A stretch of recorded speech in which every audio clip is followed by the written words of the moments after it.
The Boomer Map. I will put a new chip in your brain. You will know Kung Fu. Narrated by Skeptical Waves.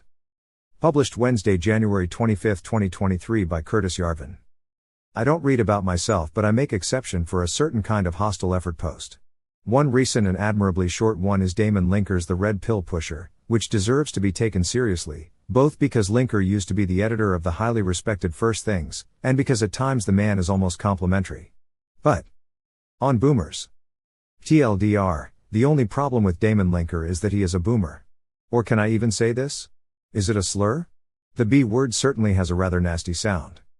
I was giving a guest lecture at an unnamed college the other day and found myself quoting that brilliant clip of the Bhagwan about democracy.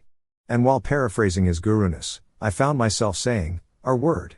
This was completely spontaneous, and yet it was the best laugh line of the morning. I want to say B word. And yet, there is something to it. Linker was born just a few years before me. He is not a boomer, chronologically. But can one be a boomer, spiritually? Some of my best friends are boomers, chronologically, and yet, there is a boomer mindset?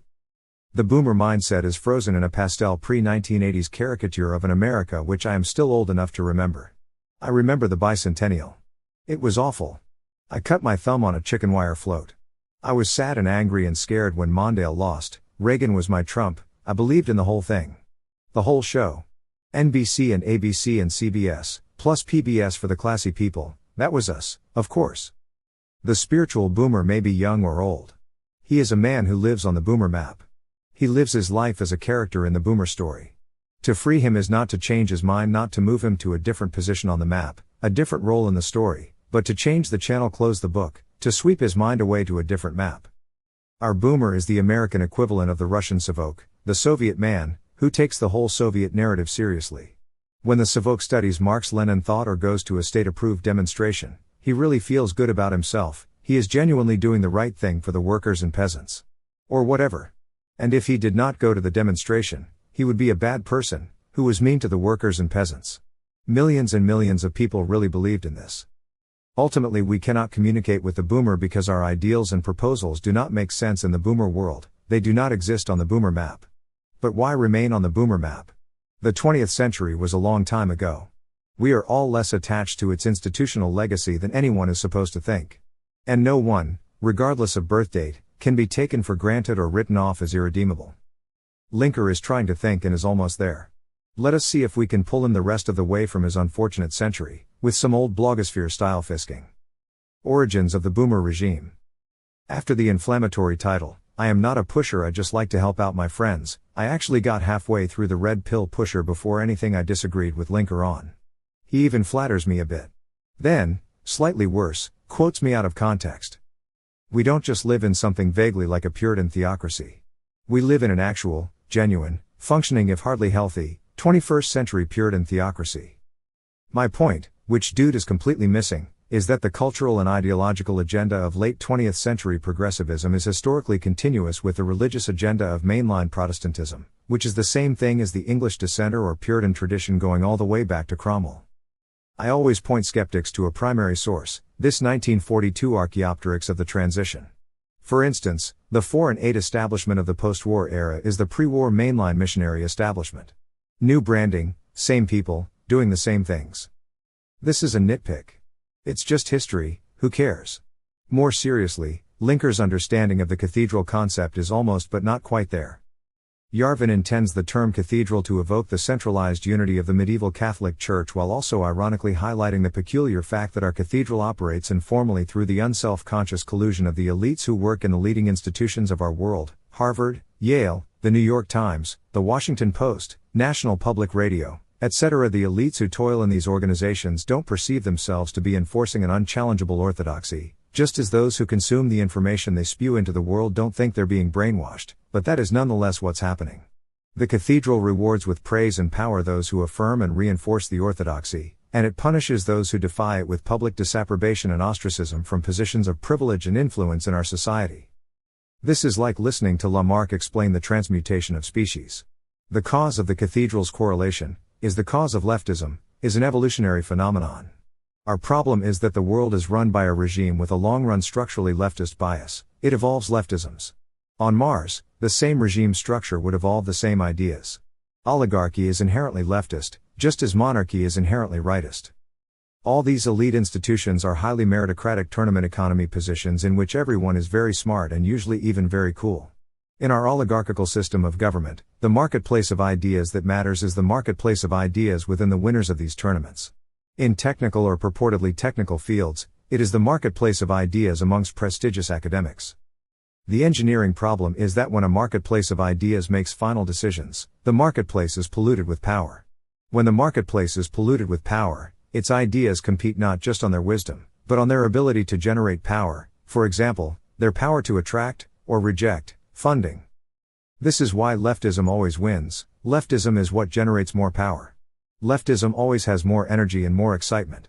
This is because its ideas generate power. Leftist ideas always involve impact on the world. If science is put in charge of science, science will favor ideas which make science more powerful, which will be or become leftist ideas. Leftism at bottom is just the natural and inevitable human urge to matter. Everything is science, or at least works like science. If diplomats and foreign policy experts are put in charge of foreign policy, they will want to take over the world. If they can. If we can. Why wouldn't they? How can isolationism compete in the market for foreign policy ideas? Isolationism is to foreign policy jobs as rat poison is to rats. There is no way to fix this problem given our current principles of governance. If the power of final decision is taken away from the idea market, if we no longer trust the science, that power must be given to some other person or institution. This authoritarian figure or cabal then has the power to override the science. This is the power that Hitler or Mao or Stalin had. This kind of Hitler energy is not allowed. Therefore, science must remain in charge of science. Also, everything is science, or at least, everything has a professor of itself. Such is the boomer map. To play on this map is to lose. Do not even shake the dice. The lie at the heart of the boomer map. Linker gets more egregious when he opines. For one thing, we can begin by recognizing that however irritating and occasionally moronic the elite echo chamber can be, it's perfectly possible to dissent from it. In fact, I'm doing it right now in an essay for a mainstream website. No harm will come to me as a result. And that means Yarvin's account of a unified front of elite political cultural power that can only be challenged by a totalistic break from the system as a whole is a cartoonish exaggeration. Really, Damon? Do you know the name Steve Saylor? What about John Derbyshire? You even call your Substack Eyes on the Right, as though you were some kind of professional informant. Yes, you can dissent. But not too much, Damon. For shame. Probably in the UK these people would already be arrested, and in the long run we're headed there. Yes, you dissent. What else would you say, Damon, if only you were allowed to say it? Nothing? Not a thing? Friend, we have all been there. We are all there. I would even say, we are all guilty. But some are less guilty than others, and this is one subject on which I feel you would do well to hold your tongue. It's one many on the right find incredibly compelling. Even though the highest rated cable news channel is right-wing. And it competes for viewers with a series of even more radical alt-right outlets. And the most popular podcast in the country is anti-woke. And right-leaning talk radio remains popular. And right-wing books regularly become bestsellers. And Ben Shapiro, Dan Bongino, and many others have become rich putting out hard right content online. Yes. Unfortunately, these people are all grifters. It is sad, but there is always hope for them. All of these grifters know it, and they usually justify their work and honor by pointing at other, more grifters. Indeed, there is always a griftier grifter. Did I say they? Obviously I meant we. You see, these people are selling power too, only it is fake power. Trump was or is in the same business. He was pretending that if he got elected, he would actually have real power over DC. To win the culture war. Whatever. He didn't have 1,000th of that power. He was just selling Trump steaks. But who else is selling the same Trump steaks? Why, Damon Linker, that's who. And Republicans are nowhere close to being shut out of power. They compete, and they do quite well at all levels of politics, local, state, and federal. Republicans are nowhere close to being shut out of office. Not since Herbert Hoover have they been anywhere near power. But yes, they are still able to get these jobs. Yes, to the extent that politicians are still allowed to be in charge of the government, they do have power, but the whole 20th century system of progressive governance, which is older than anyone living, revolves around insulating governance from politics. This is why democracy is a good word and politics is a bad word. Actually, When you say democracy you mean oligarchy, and by politics you mean democracy. This Jedi mind trick lets you believe, correctly, that democracy is bad. It is bad. But oligarchy, which you call democracy, is also bad. How unfortunate that there are only two forms of government. I think this is a really beautiful propaganda hack. Compare the power of Trump to the power of FDR and you'll see the difference. Why speak in lies? Just say in office, not in power. And you won't be lying. It's so easy. What they don't do is win overwhelming majorities, that is, achieve the kind of electoral victories that would give them a mandate to fundamentally restructure the state in the way that FDR did after he and his party began winning elections by massive margins in 1932. FDR in 1932, as I would expect any conservative to know, did not win a mandate to fundamentally restructure the state in the way that FDR did. No, Mr. Linker. He had a mandate to implement the 1932 Democratic Platform, which was a mandate to do roughly the opposite of what FDR did. Little surprise, since the Democrats were still the historical conservative party.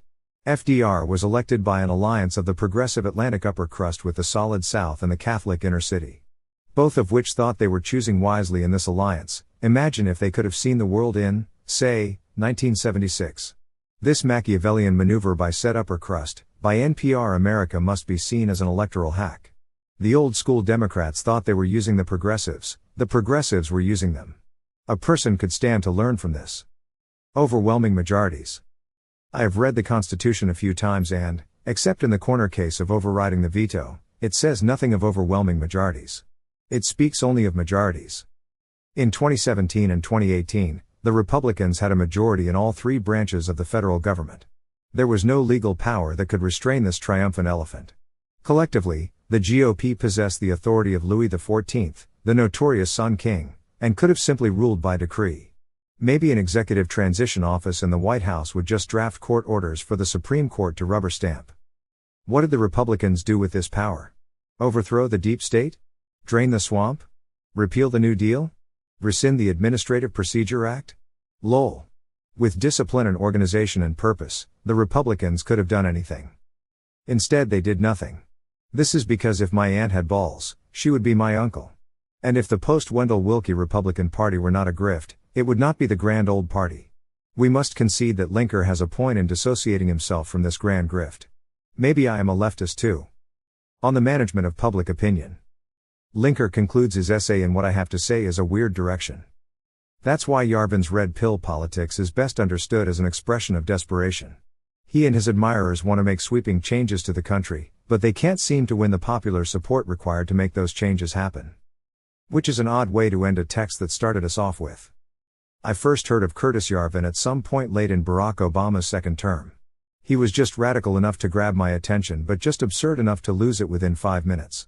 Less than a decade later, things look very different. Numerous ideas that once resided on the rightward fringe have since migrated into the political mainstream, and Yarvin's have traveled further than most. I mean, I'd maybe give it another decade?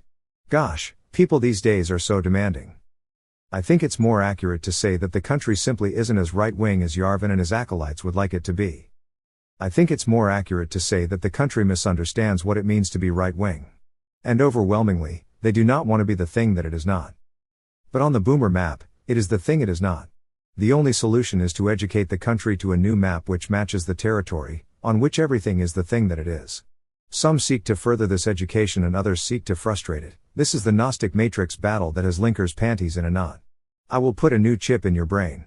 You will know Kung Fu. But rather than accepting this reality, seeking to move public opinion in their direction through the ordinary process of democratic persuasion, and accepting that the outcome of that effort is uncertain, they prefer justifying the seizure of power and the imposition of their views on the rest of us by force. Wait, where did I say that? I mean, every regime is illegitimate in the eyes of the last. Nothing in the Articles of Confederation authorize the Constitution, and we have already seen the hack by which FDR took power in 1933. Obviously his opponents thought it was illegitimate. And likewise, every regime imposes its views, and every regime has a monopoly of force. But to be perfectly clear, winning elections remains by far the easiest path to regime change in the United States.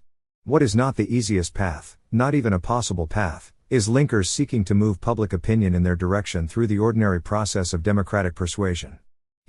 Through subscribing to Persuasion, or the National Review, or whatever cuckazine is dropping dimes in Linker's pocket today, give me Dan Bongino any day. Here is indeed the quintessence of the boomer map.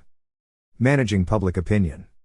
Of course every regime, and every regime change, depends on public opinion. Off the boomer map, on the real map which is the map of history, here is how any reasonable regime must approach the challenge of managing public opinion. Even when the battle for the minds of men was fought by hacking their brains with swords, government depended on mass consent, the consent of anyone with a sword. Even armies can function only by consent, and the vote of the legions, which chose so many Caesars, was still a vote. But the path to mass consent is different in every time and place. There are two parts of this problem: obtaining mass consent, and keeping it. On keeping power. Keeping mass consent is the easy part. A new regime must be a strong regime. If it is not strong enough to make itself popular, something is wrong. As a general rule, real power creates its own popularity, even if it is not installed by popularity. Was the government of Germany in 1946 installed by popularity? The easiest way for a regime to keep itself popular is to get undeniably awesome results. The Chinese regime has a popularity above 80%. It earned this by turning China from a rundown backwater into the industrial heart of the global economy. The Salvadoran regime has a popularity above 80%. It earned this by bringing the murder rate down by more than an order of magnitude. Go back to FDR. While FDR never put up these kinds of dictator-for-life numbers, he did do awesome stuff, like conquering the world. But also, he used the power of the state to create an awesome number of individual and institutional clients of the new fat Washington tit. That FDR's rule made America a better place, in the short or long run, may be argued or rebutted. He certainly knew how to use power to make power. On taking power. Obtaining mass consent, especially for crazy ideas like mine, is much harder. On the boomer map, by the ordinary process of democratic persuasion, it cannot be done at all. But the boomer is Horatio, and there are many things under heaven and earth that are not in his philosophy. Usually they are in history, but the boomer has not the humility to learn from history, unless it be boomer history. Nothing will save him but losing his map, but everything in present and past is trying to show him the reality. All he has to do is open his eyes. Sadly, for most boomers this will be impossible. They will pass away still firmly within their two-dimensional comic book narrative. Sad. The process of switching maps, though rational in theory, is not rational in practice. In a way it is a fundamentally magical process. It really is a mind trick. At the heart of this mind trick is a sense of irony that is almost frivolous. In the fall of communism, in places like Czechoslovakia or the Baltic states, it felt like regime change was almost a joke. The Velvet Revolution was a fundamentally joyous and ludic and ironic affair. What it was, a piece of the 21st century that accidentally fell into the 20th. The 21st century population is well adapted to a politics of reset because it may be the most ironic population that has ever existed in human history. It is certainly one of the most frivolous, apathetic, and above all non-violent populations. Expecting its young males to behave like the Minutemen of the 1770s or the stormtroopers of the 1930s is our word. Politics is the art of the possible. Violence is not possible, irony is. Furthermore, one of the false implications of the false boomer map is the implication that the proper target of any right-wing psychological warfare campaign is the lower middle class, the Dan Bongino audience, the Fox News viewers. This seems logical, since this is, A, where the votes are, B, where the money is. Why not do good, by doing well?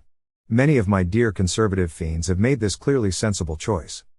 Actually, the equation of right wing with lower class, and left wing with upper class and underclass, is entirely contingent. There is every reason for a politics of reset to target all classes and all parties, yes, even the underclass. A sectarian reset cannot succeed, at least not in a country incapable of violence. If the support of a new regime must be sectarian, so be it, but in power it must rapidly capture universal loyalty. But if a new strategy has to target only one class, it should target the upper class, the natural ruling class. Elites have been right-wing before, after all. This dark elf strategy takes advantage of the fact that fashion flows down. Ignoring the lower-class hobbits, without either alienating them or pandering to their enemies, but also without pandering to them, is the natural strategy for leading them. Instead, the normal strategy today is not to lead them but to follow them. Even when following the voter gets you votes, it never gets you power. They're supposed to be following you. Everyone who shops at Safeway knows what Whole Foods is. They know it is better, but more expensive. The lower class wants an upper class it can genuinely look up to. The feeling that Harvard has gone insane is like realizing that mom and dad are both on heroin. Attacking Harvard is not the way to calm this anxiety. Taking over Harvard, or replacing Harvard, are the only paths to true leadership. When conservatives try to appeal to liberals, they always do it the wrong way. They bend the knee. They submit. They inform, writing blogs like Eyes on the Right. Even to a cop, there is no scum lower than an informer. It is a total loss of dignity, about as sexy as a kitchen sponge. Attacking liberals, owning the libs in the Dan Bongino style, is a useless, counterproductive grift. It is not as bad as submitting.